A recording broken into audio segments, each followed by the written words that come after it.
Chapter 6. Nature as Caretaker. Our wildest dreams couldn't have concocted a more perfect home. A biosphere with air, food, water, and a delicate layer of ozone, allowing just the right amount of solar radiation into our atmosphere. Just the right amount, so this furnace of nuclear fusion from our nearest star, our sun, wouldn't burn us and the very things that sustain us, trees, oceanic phytoplankton that generate oxygen for humans and animals to breathe, roots and tubers, the magnificence of the water cycle, microorganisms that biodegrade organic waste, returning it to the soil. Somehow this biosphere covered every base, dotted every I, crossed every T. It begs the question, was some kind of intelligence behind this perfection? Certainly Australian Aboriginal and Native American spiritual beliefs would suggest so, and other indigenous peoples agree. The indigenous of this planet don't see themselves as separate from the intelligence that created the life support system.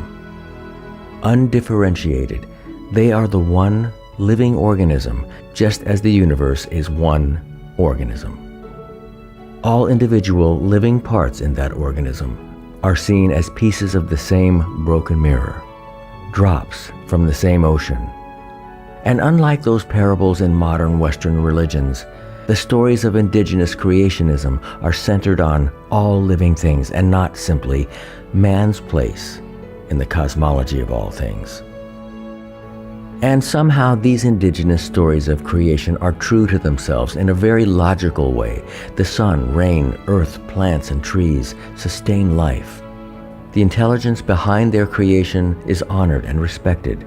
Every part of nature in that vast pantheon of life givers holds an exalted place in reverence and ceremony. Nature is the provider. The planet survives extraordinarily well without us. I wonder at our attempts to help nature, forest management, cloud seeding, species thinning, the ways we've attempted thinning out wolf populations. Often these attempts at directing and helping nature are ill-fated or backfire on us terribly. One example that comes to mind is the Big Island of Hawaii's rat and snake population. Certainly all the flora arrived for many thousands of years on the wind and waves of the sea. Spiders flew on billowed webs across vast areas of ocean. Few survived. Those that did survive had good genes and a plucky willfulness that would serve generations of spiders to come. Some of the rats and snakes were probably inadvertently brought to Hawaii in a ship's cargo. Some genius of the late 1800s had the idea that the mongoose, being a predator of the rat and many types of snake, would give these big island varmints a run for their money. What he hadn't counted on was that the mongoose is diurnal and rats and snakes can most often be nocturnal. The result? The Big Island of Hawaii is now overrun with the mongoose. Where there once was one overpopulation, there are now two. And yes, the mongoose needs to be poisoned and trapped to thin the mongoose population because they have no natural predator. In Hawaii, anyway. It's an absurdly arrogant and uniquely human notion that we could be the caretakers of this magnificent planet whirling in outer space. We don't even know what we'd be caretaking. We've spent so much time trying to compartmentalize our knowledge of nature into boxes that science then ordains as the rightful home of a species or subspecies.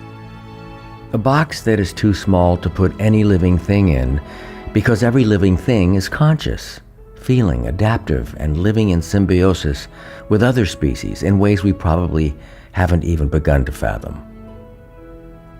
We tend to view the greater cosmology of all things through the myopia of the civilized and scientific worldview.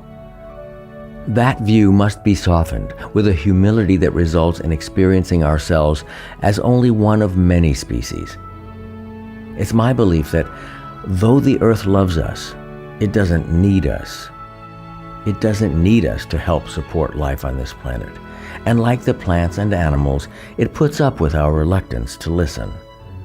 But our connection with this planet has become frayed and diminished by the fiction that we've created. The fiction that we are the superior beings made in God's image. The fiction that our buying power is our greatest power. Our buying habits have come to represent who we are, and shop therapy is its own form of self-soothing. We self-soothe because reality has evolved into something entirely too complex to understand. We are too distracted, stressed, and overstimulated to simply relax. Adam Curtis's posit on hypernormalization has become the fiction we now live because corruption, war, and corporate greed no longer surprise us. They've become a perverse kind of new normal. Atrocities, of all things falling outside the radius of our moral compass, are now accepted as necessary evils. The sheer number of outrageous events that we discover through our news media make it difficult to separate fact from fiction. If the media has achieved anything, it's achieved a constant state of overwhelm in all of us. All the things going on in the world today are simply too much for us to understand. But reverberations in social media are beginning to indicate otherwise. Alternatives to the present-day degraded political systems are daily being discussed and challenged. People have gotten twitchy over the status quo. Some kind of popular versus corporate governmental confrontation in the Western world appears to be looming. And one can only imagine what that would look like. Ideally, it would be a thoughtful meeting of the minds. The questions on the table could only logically be, can we fix this? Have we gone too far? How can we normalize and ground this very avant-garde system that we are calling the human experience on this planet? Many astronauts seeing our planet from outer space have had a similar experience.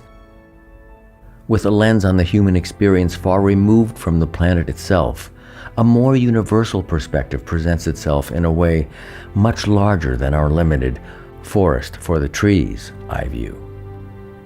Perhaps our humanity is viewed with more of a quantum mechanical eye, as here Edgar Mitchell waxes philosophical.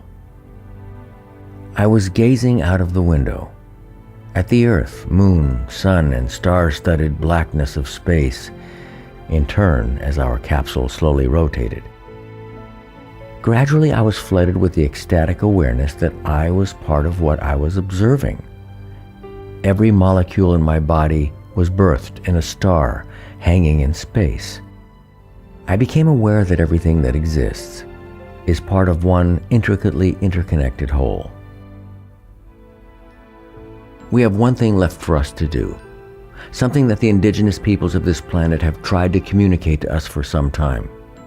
They have tried to let us know that we as humans are not the dominators, we are not the caretakers, we are not separate in any way, shape, or form from all life and non-life forms on this planet. What we do to each other, to nature and all its parts, we do to ourselves. That connection is all we need be aware of. From there, our perilous advances toward species annihilation suddenly come to a grinding halt. Hatred, jealousy, and greed dissolve into brotherhood. They dissolve because the energy connecting us through this connective energetic tissue with all that exists becomes the energy that comes right back to us. Many of us are blind to that connectivity now. We're blind because we've become anesthetized amnesiacs as a direct result of generations of cultural lies about who we are. Those lies essentially sport the idea that humans are the most important orchestrator of the natural world. We organize nature into neat little compartments for our own benefit without thinking for a second that anything else outside the human experience has feelings, consciousness, or importance. It's a conceit that has come to visit upon us now, and I feel we have nowhere to turn but to the ancient peoples of this planet. They can teach us what no human-conceived science can teach. They have always been able to show us the trajectory we've been on since the Europeans' fateful arrival in Australia's Botany Bay and the West Indies. The indigenous peoples can point the way better than any technology. That is, of course, if they care to. Technology is yet another way we arrogantly lay claim to fixing things that have gone wrong. We hide behind the flimsy veil of technology to spare us from the horrors. Of what? The horrors of our own discomfort at feeling separate? There is nothing worse in the human condition than feeling separate. There is nothing worse than feeling alone. Our songs announce it and our poetry trumpets it. So this longing to belong has become the civilized world's hymn to itself. Nature works impeccably well. It degrades waste. It automatically thins weak and diseased animals, plants, and trees. It composts organic matter in a stunning display of cooperation and symbiosis. The lion lunges at the throat of the slowest moving wildebeest in a large herd on the great African savanna. We gasp thinking of nature's cruelty. We can't help it. We really don't want to see an animal kill another animal, but nature is a well-oiled system of eco-biological perfection. The animals most suited to their environments thrive, ensuring success of their species. One can only marvel at the sheer seamlessness and balance of it all. Bees and the countless ways they care for so many of us as the master pollinators, the riparian habitat, and the miraculous ways it nourishes and sustains itself. Fungi and bacteria, plants and flowers, the water cycle, the oxygen cycle. Nature is simply one impressive example of harmony and sustainability where all the players, animate and inanimate, participate in a synchronous, nearly musical symphony of cooperation. Yes, this planet takes care of us, in more ways than the celebrated air, food, and water triumvirate. Our planet has welcomed us into its dynamic biosphere. We have trees, resources, blue skies, and clouds.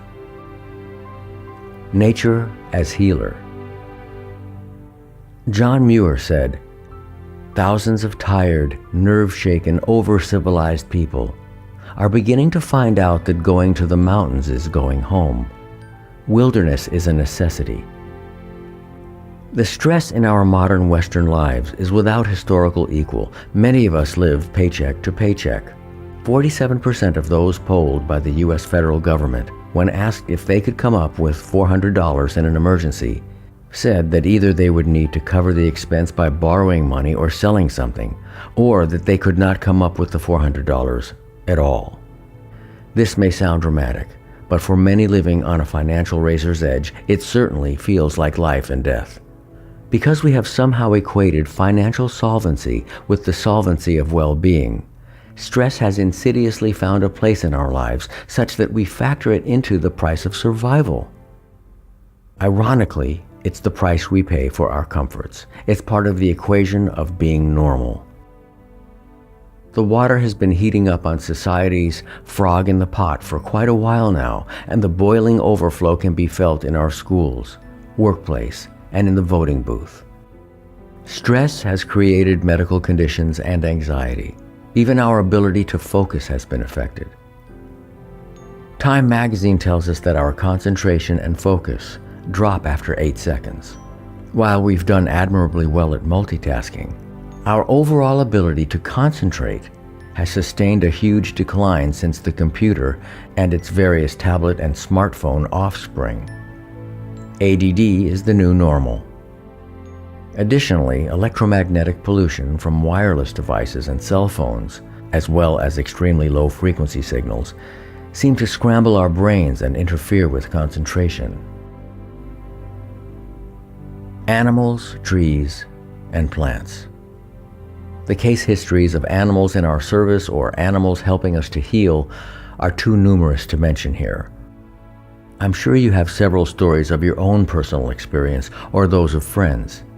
Have you ever felt, as I have, that when a dog or a cat wants to be stroked and caressed, they realize that they are healing us? They are suturing our emotional wounds. They are putting us back together. They are de-stressing our lives. Animals know that when tenderness happens, both souls benefit. They are willing participants.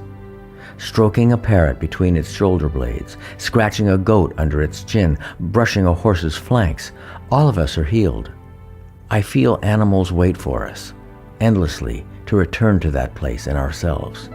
that place that stops time and enters into the eternity of the intimate moment. As for plants and trees, Roger Ulrich's often-cited study, published in 1984, successfully demonstrated what he'd long suspected: that gazing at a garden can sometimes speed healing from surgery, infections, and other ailments. In study groups, he found that post-surgery patients looking at leafy trees outside their hospital room healed significantly faster and better than those looking out their windows at a brick wall. Last week, I heard a backpacker quip that she wanted to wash the cement off. She'd escaped the city for a more natural environment. No one can argue with the health benefits of simply being near or in nature. Not unlike with animals, I must ask myself, is there a conscious awareness on the part of trees and plants that they are healing us, waiting for us to return to that union of human and nature? Is a forest bath in order? Shinrin yoku. Shinrin yoku was developed in the 1980s by the Japanese as an alternative preventative health care and healing, simply known as forest therapy.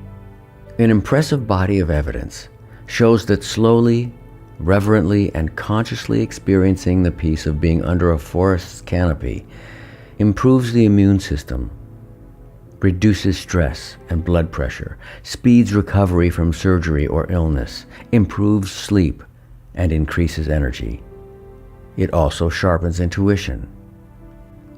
While we may be inclined to make a physical exercise out of our visit to the forest by jogging, race walking, or taking a hike, this practice asks us to feel the forest. I realize that this could be considered a close cousin to tree hugging, but it has a bit more to do with luxuriating in the residence of all trees and plants and bugs and insects and lichen. It has to do with feeling our wholeness again, our inseparability from all things natural and alive. And while this may also sound like a quick pill fix, the fact is that for generations, if not centuries, we've suffered and paid for this separation from nature. We are not whole without nature's healing. We are not whole until nature sutures our fragmented psyches. We are not whole until we embrace, once again, Jiminy Cricket's motto, "Let your conscience be your guide." Because our conscience is our wholeness. We are not whole until we become aware of how this fractionated self of ours has become ripped from its very birthplace, and that the tear in our wholeness needs to be viewed for the loss that it is. And then that loss needs to be grieved and healed. What better way than to return to the forest, to nature, and feel the ancientness of the connection, the ancientness of its song. This and many other practices have surfaced to remedy our need for reconnection. John Muir's nerve-shaken characterization of our modern culture is more true now than when he wrote it. Our addiction to time-saving devices, including smartphones and computers, has given us less of that time, and it's made us more stressed from having lost that time. There aren't enough hours in a day. I have no time for that right now. Where does the time go? How many times have you heard those questions this month alone? We keep hearing about stress management and how to be happy on TV and in magazines. This indicates a life out of balance, a breach in our humanness. They indicate a great and profound cultural sadness, in spite of all outward appearances. As mentioned in the chapter about separations, we are separated from virtually every facet of our lives. The discomfort of these separations is quickly and effectively mended with a walk by the sea or a stroll through the forest. No forest nearby? Any place where there are plants or trees or dirt or animals will do. We can feel our kinship with them. I would certainly guess that they feel a kinship with us. Feel the texture and power of a tree or plant. Lie on the ground and feel its presence. Stare soulfully into the eyes of your pet. What we can do. What are you, blind? Pulling out my tight calf muscles as my heels dip below the decking in front of my guest house, I wonder if I'm going to find it today.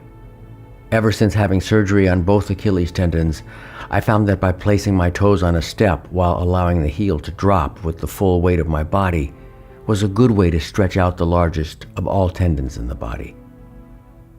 Trying to lift my toes while the heels drop even further beneath the step, I think about what Matthew told me. When I go to Chiang Mai, I do several days of blind massage, Matthew said through his Irish brogue as he looked around his freediving and yoga shop in Bali. It shakes out all the tension in my muscles that I get from doing this. I wonder this morning as I set off jogging if I'll find a massage place offering traditional Thai massage by the blind. The twisting narrow alleyways at this early hour are home to dogs looking up at me sleepily as I plod along the pavement. Already the smells of cooking are everywhere. Do people do nothing but eat here, I wonder? Hell, if I lived here, I'd likely do nothing but eat. The food is just so good. I run by elementary-age school kids dressed immaculately in school uniforms as they hurry inside of a huge gated compound. The thump, thump, thump of my running shoes is like a heartbeat. When my actual heartbeat overtakes the thumping of my shoes, I figure the workout has begun. Sweat begins even before the workout because of high humidity this time of year. I pass elderly women watering their plants, sweeping driveways. Babies look at me with wry smiles as I pass. Once again, no sign of blind massage anywhere. Sure, I could try and look it up on the internet, but I figure this gives my jogging a flimsy-ass excuse for exploring different parts of this labyrinthine old city. Breathing hard, I approach my guest house, and predictably, a scant 20 paces away is a large sign with hard-to-miss bold letters announcing, "Massage by the Blind." I'd passed right by it every day, maybe 10 times jogging by it and 80 times walking by it. Who's blind? I missed the utterly obvious.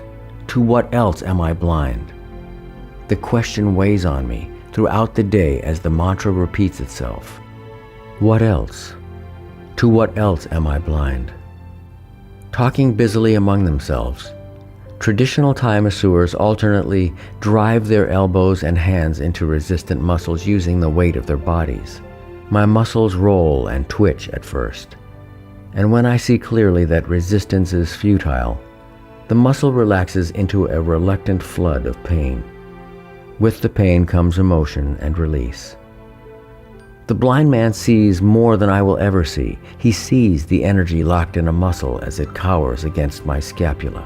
He sees the painful memories locked in my stomach as his hands dig deep into my belly like a South American psychic surgeon. The blind therapists feel their way around the long rectangular room, occasionally bumping into a locker or the edge of a massage bed with their shin. I feel like I need to leap up from my massage and lend a hand, but they get around remarkably in their tactile world with sensitive fingers and otherworldly hearing. "Hi, Michael," he says as I quietly enter through the sliding door. "How did you know it was me?" I ask him. "Lie down on your back, please," he says, motioning to the narrow bed with freshly fitted sheet and pillowcase. Speaking in near monosyllables to me, he becomes a polysyllabic chatterbox with his blind co-workers as I groan under the weight of his elbow firmly digging into my quadriceps. He leans into me. "I have a friend," he says. "He is fat and blind, and he is in hospital. He is dead there. We need help to move him from hospital so we can burn him." "Your friend is dead?" I ask. "Yes, and we don't know how to get him out of hospital," he says. "Can you do something to help us?" My mind flashes to a visual of me trying to hoist a large cadaver from a hospital gurney as his blind massage friends solemnly gather around the proceedings. These sweet people are part of a larger, blind family, all with various degrees of visual impairment. From being able to experience a blurry world to completely blind, they care for one another. I am touched by the strength and solidarity of this group. Singularly bound by blindness and their practice of traditional Thai massage, they joke endlessly, sneak up behind one another, and they cuddle. They use a smartphone's speech commands to check phone and email messages. And what I would deem as a world of impossible impediments for them is overcome by the sheer reliability of their group. Even when it comes to the cremation of a dead friend. Sure, I say. I'll help however I can. Can you pay something? He asks. I think of the people in blue zone communities, all those geographical locations where the people lay claim to a social life bound by years of faithful sharing. Bound by a common purpose and a similar desire to enjoy food and each other's company. I see it in the places where people live in elegant simplicity, unburdened by the stress of impossibly complicated lifestyles. These people, by design, keep it simple because they have no need or room in their lives for complexity. They consciously eschew complexity and its attendant stress. I think about missing the obvious, bright yellow, massaged by the blind sign. What else am I not seeing? What is in this message from the blind? I think to myself. What kind of cultural blinders have I been wearing all my life? Have I been deceiving myself with assumptions based on a merely partial cultural picture? Removal of these cultural blinders tends to foster compassion rather than suppress it. The cultural blinders are underscored by the way I'm trapped inside the English language itself, by the comforts of living in an industrialized nation, by having lived in a geographically isolated location, by living a life of white privilege. All these things have conspired to narrow my sight. Unless I notice the blinders and slowly remove them. Living among different cultures does manage to tease out some remaining vestiges of cultural myopia. I am forced to at least try to see as others do. The first peoples likely think that we are blind to the simple because we are caught in the complex. The seduction and ruse of modern marketing, boasting commercial memes like, "Banking just got easier," create an illusion that our lives keep getting trimmer and simpler. Trim and simple is what we actually want anyway. In actual fact, they couldn't be more complicated. As long as marketers appeal to our hidden and deep desire to live simply and to enjoy close friends, we'll fall into the trap of being financially overextended and on techno overload every time.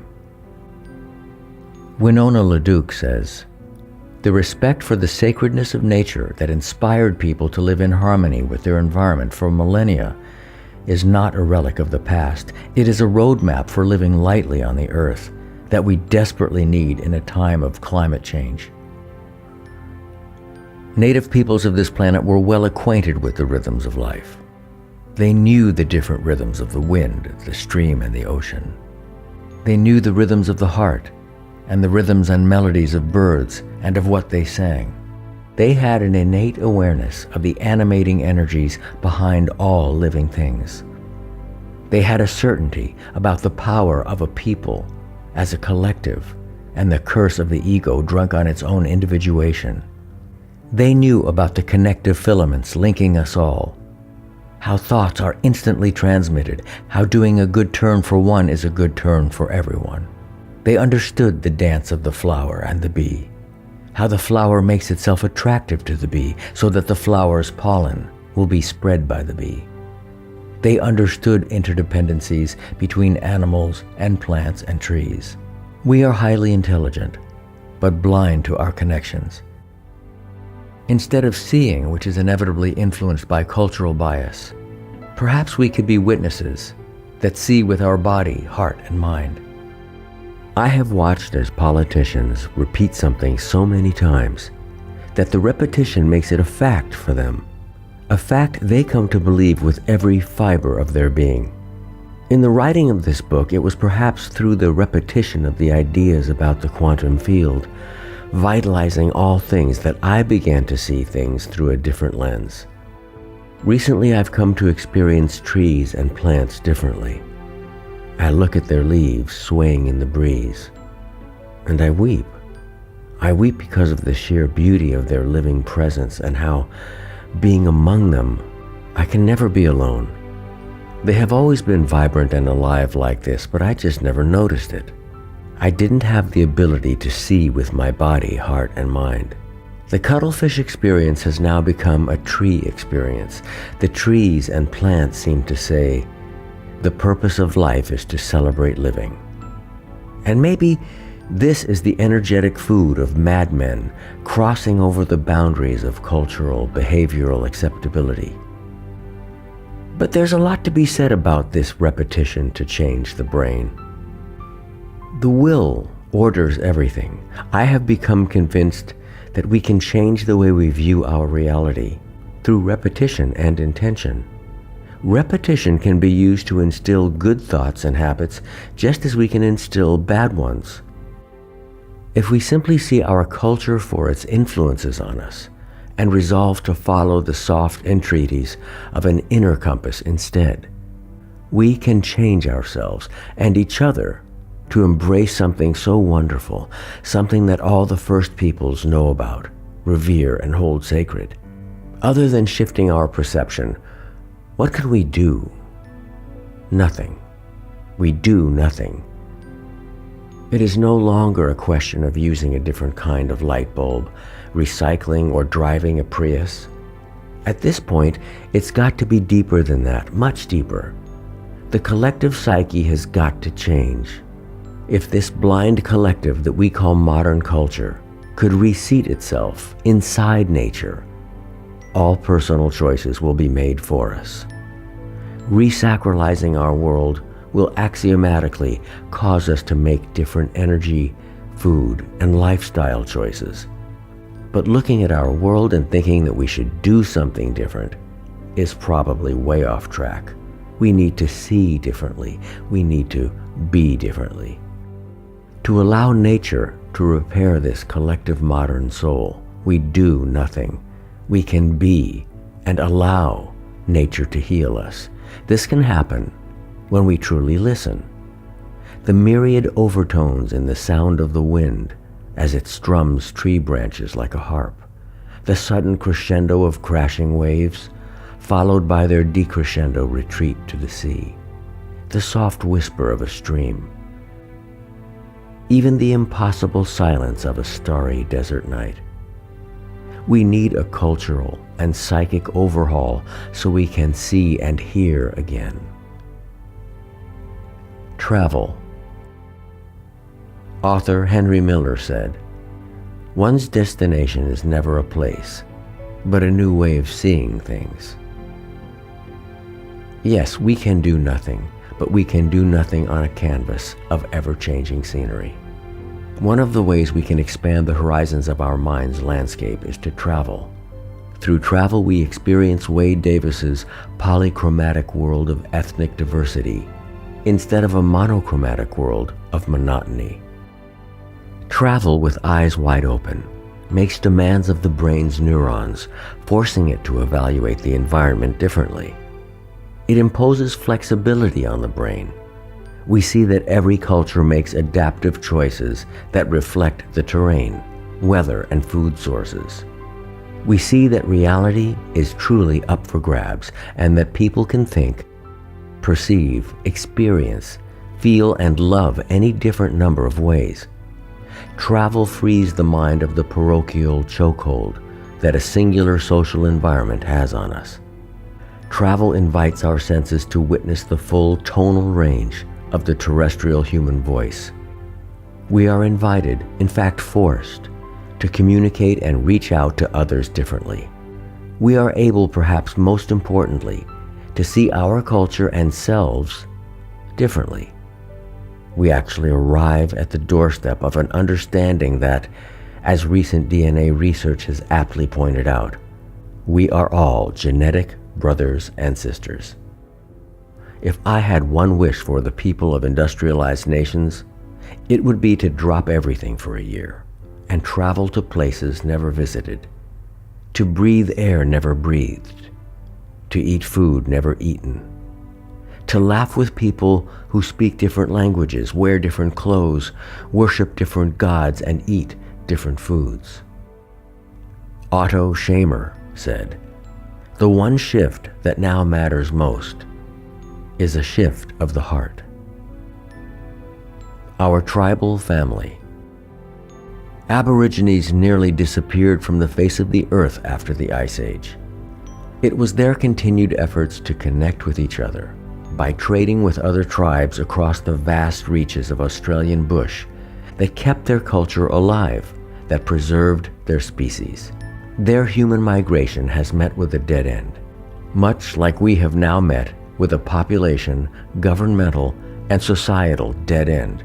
We now need to look at the power of connectivity. And perhaps that connection is quite literally social media connectivity. As the post-Ice Age Aborigines reached out across a continent to assure their survival, we too must reach out across the planet using a unique and formidable technology, internet connectivity. And maybe because Aboriginal Australians saw themselves as one with nature, they similarly saw the value in simply being connected with one another, even if it meant that it was merely connection with another tribe, even if it was simply a connection with people speaking another language, practicing different tribal customs, valuing different things. Because we are nature itself. We come from the earth, live on the earth, and we die to the earth. Maybe the preservation of our species is highly dependent on embracing the richness of our human tapestry. If a forest is healthier because of its biodiversity, an agricultural crop is healthier with a variety of different plant species. Perhaps then too we are more powerful and more likely to survive when we shift from embracing the safe monoculture to an ethnically diverse polyculture. By embrace, I don't mean we should all try and live with a first contact people like the Yuri along the Colombian Amazon. By embrace, I mean that we simply accord First Peoples and people different from us the status of a cultured race with refined social structures, traditions, and customs. Traditions and customs often far more sophisticated than our own. Though different from our Western lifeways, they make up a vitally important part of this human voice, a voice rich and colorful, a voice necessary for our survival. I'm not saying that the lifestyles of we moderns are wrong and the First Peoples are right. I am saying that First Peoples have a rightful and significant place on this planet if we can suspend our ideas about different ethnic and social groups belonging on different rungs of the evolutionary ladder. We'll be doing all of humanity a service. First Peoples have something every bit as important to say as we do. In the instance of our species' survival, what they have to say could be more important. They have been around a lot longer than we have. Maybe we're being asked to redefine for ourselves what it really means to be human. Maybe we're being asked to be something we've never been before, a tribal family. A tribal family that sees power in the social collective. A new kind of tribal, global family that is ethnically diverse and culturally varied. A tribal family that holds up all life as sacred. A tribal family whose basic life way is underscored by one for all and all for one. This is the concept that assures right living and survivability not only of a tribe, but of a biosphere. We must all look into critical thinking as we disconnect from mechanical thinking. Cultivating our personal power is also about unplugging from society's characterization of what power is. True power lies in advocating for the inhabitants of our planet to live better, nothing more, nothing less. Listening to the song. The song within our planet penetrates everything like a living generator. As energy moves within the planet's toroidal field, it is constantly renewing, Because the energy is constantly renewing, it is healing. And this movement of energy has sound. It has a sound that the ancients were fully aware of. It has a sound, I'm quite sure, the natives of this planet are still aware of today. If life and living with its rhythms is marked by change, we can only move with the change like a reed dancing in the flow of a river, listening to the sound of the river. We are guided to the ocean in an awareness of one. This is the one referred to in all ancient texts. The one raising its hand in prehistoric cave drawings indicating, I am one among many, and the many of us are one. If we truly allow ourselves to see, truly tune into the energy that animates the visible in nature, we experience a way of seeing that includes all of the body. Thich Nhat Hanh would say that we don't see merely with the eyes. Every part of our body is engaged in the act of seeing. We have been told since we were children that eyes see, ears hear, fingers touch, the mouth tastes, the nose smells. These are merely portals through which the whole body experiences sensory input. To truly see, we experience full awareness through the mind and body. If nature is experienced in this way, the natural world can be seen for the first time. Thich Nhat Hanh also said, walk as if you are kissing the earth with your feet. In Matthew 6:22, it states, the light of the body is the eye. If therefore thine eye be single, thy whole body shall be full of light. Thine eye be single. What is it about this biblical allusion that always catches my attention? Those who meditate will try and focus on a single spot between the eyebrows. But is it that? Is it the pineal gland? Is it concentrating on our non-dual nature? This is when it occurs to me that I am using my Western left brain approach to lend meaning to something that doesn't even belong in a linear universe. Dreams don't exist in a linear dimension. Dreams skip over time and space as if neither existed. The single eye is the all-seeing witness without quality, duality, or judgment. It is truly seeing. Native peoples see themselves as a part of the one amorphous and dynamic seat of creation. Not only is there no separation between all things, there is also no separation between past, present, and future. Their time is the one time. Time is more of a vertical than horizontal concept. All things happening in the present affect everything in all time. Period. The past and future have no place in native cultures. They are a ruse, a concoction, an illusion. The one that native people feel a part of includes the one of time. Einstein cracked the cosmic egg wide open by suggesting that time is mutable, relative, and essentially a convenient human convention. This is where the civilized of us have huge difficulty comprehending the native perspective. We are accustomed to the taskmaster clock in our lives. We look at increments of time as essential and absolutely intrinsic to our way of life. And this is a big reason for our not being able to understand, even remotely, the native way. They have no concept of time when it is all wrapped up in one event. The event is now. As such, all events unfold on a vertical rather than horizontal line. Moments are stacked on the vertical line of now. Our version of past and future, in this context, is forever adjusting itself to changes happening in the moment. Alan Watts said, "We are living in a culture entirely hypnotized by the illusion of time, in which the so-called present moment is felt as nothing but an infinitesimal hairline between an all-powerful causative past and an absorbingly important future. When we get together socially, we speak of how work was, how it will be when we have the house we've always dreamed of, where we will go, and what we will do when we retire. We tend to shy away from the very present. It's confronting, it's intimate, and most importantly, it forces the edifice of the I to break down. Because who we are in the very present moment is in a constant state of change. The relational and emotional flux of the moment challenges the very idea of an I being consistent in time and space.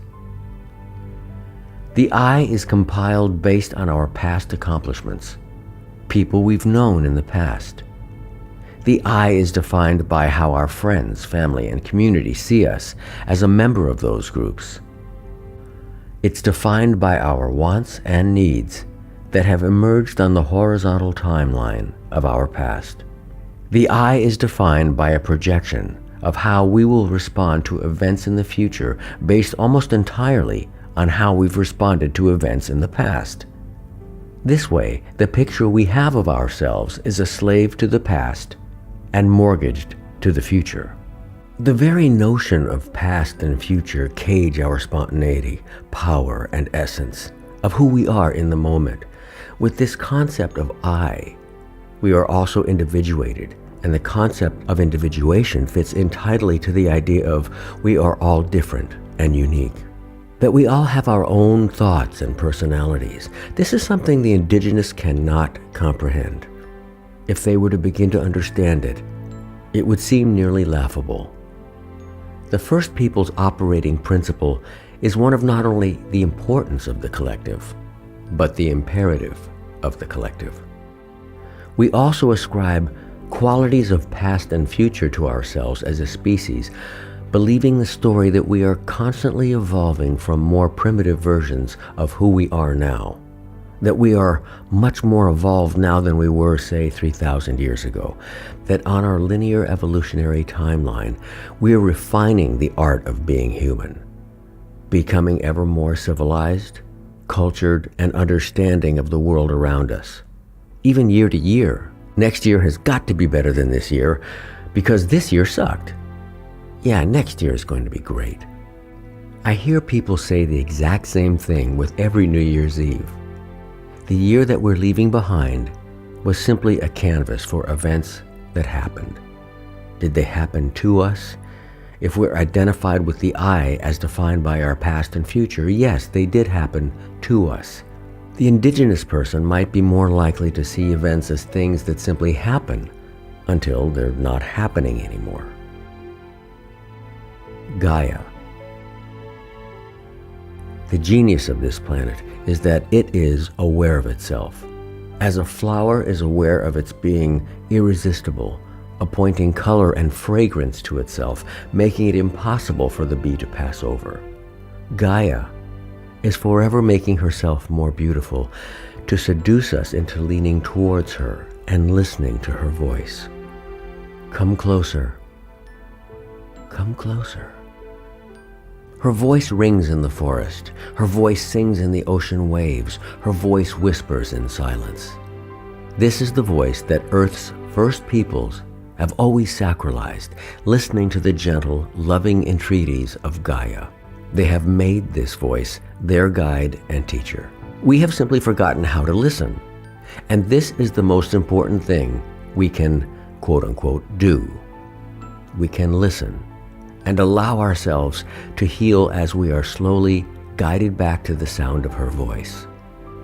We can uncondition ourselves so the sound and song of Gaia is more easily heard. The deconstruction of everything we have come to know as true is a slow and humbling process. But nature is our greatest ally in the dissolution of our conditioning.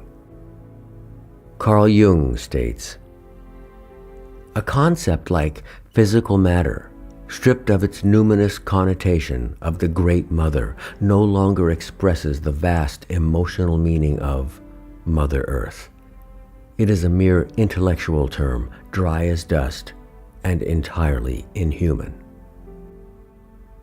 We have allowed ourselves to believe and accept a worldview barren of magical thinking, a worldview devoid of the mystical, the unseen, and the mythical, I think it is most unfortunate that we have painted native peoples for several hundred years as being primitive and savage through the lens of our hard-won sciences and empiricism.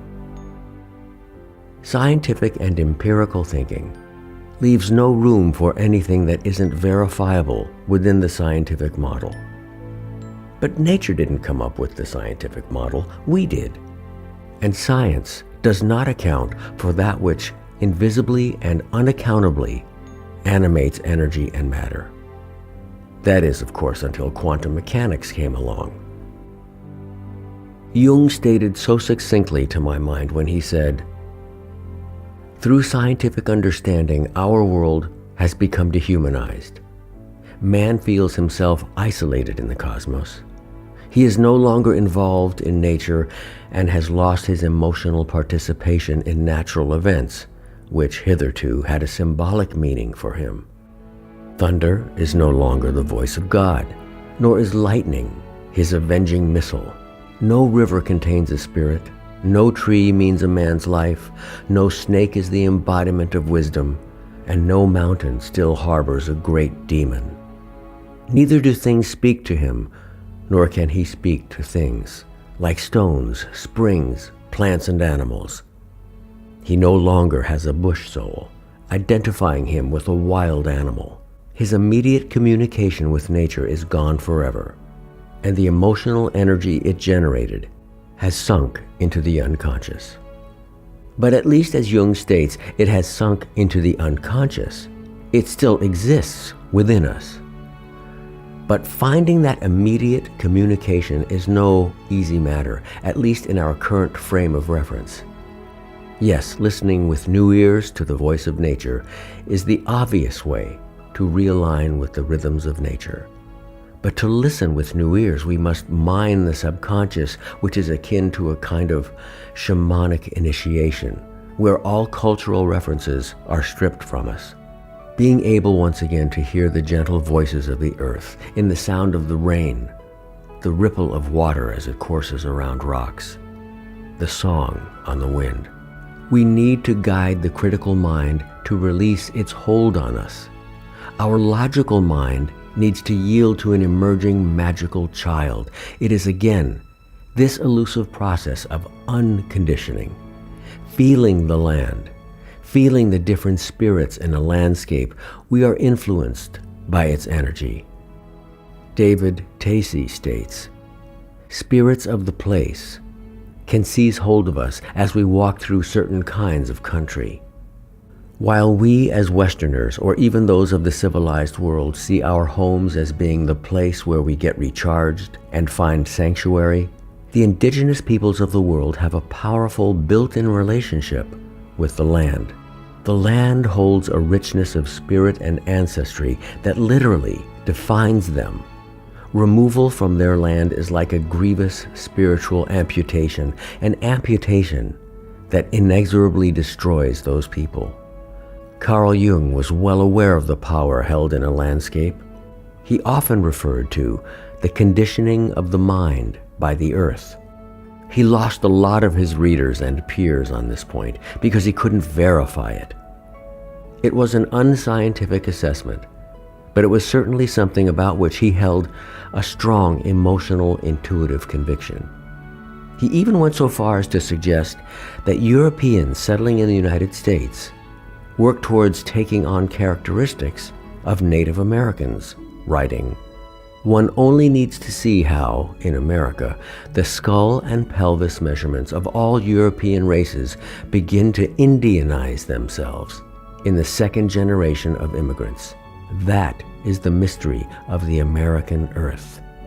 Jung met surprise and vexation in himself while traveling in the Sahara Desert, finding that the deeper he ventured into the land, the more he felt the land was getting inside his psyche. One of the defining characteristics of all indigenous peoples is that they feel that the land lives inside of them. In fact, most natives don't imagine a soul inside themselves. They envision a soul outside themselves that dwells in a nature that includes them. They are a part of this soul in the same way that they are a part of their tribe. And the tribe is characterized not by individuals proclaiming their uniqueness, but by individuals actively being a part of an interdependent tribal web. The alchemy of all tribal members creates the soul of the tribe that intermingles with the soul of the land. The Australian Aboriginals feel like, quote, "My heart was being ripped out," unquote. This, when the Australian government gives the go-ahead to use Aboriginal lands in South Australia as a nuclear waste dump. They literally feel pain in their bodies. They are the land, and the land is them. And this is identical to many different Native American tribal members rallying to keep the Dakota Access Pipeline from being routed under the Missouri River at Standing Rock. Water is life, the banners say. They realize inside their bodies that the land is inside them. The land speaks to them, and they speak to the land. And while this may sound sophomoric and new agey to some, this is the unquestioned indigenous reality.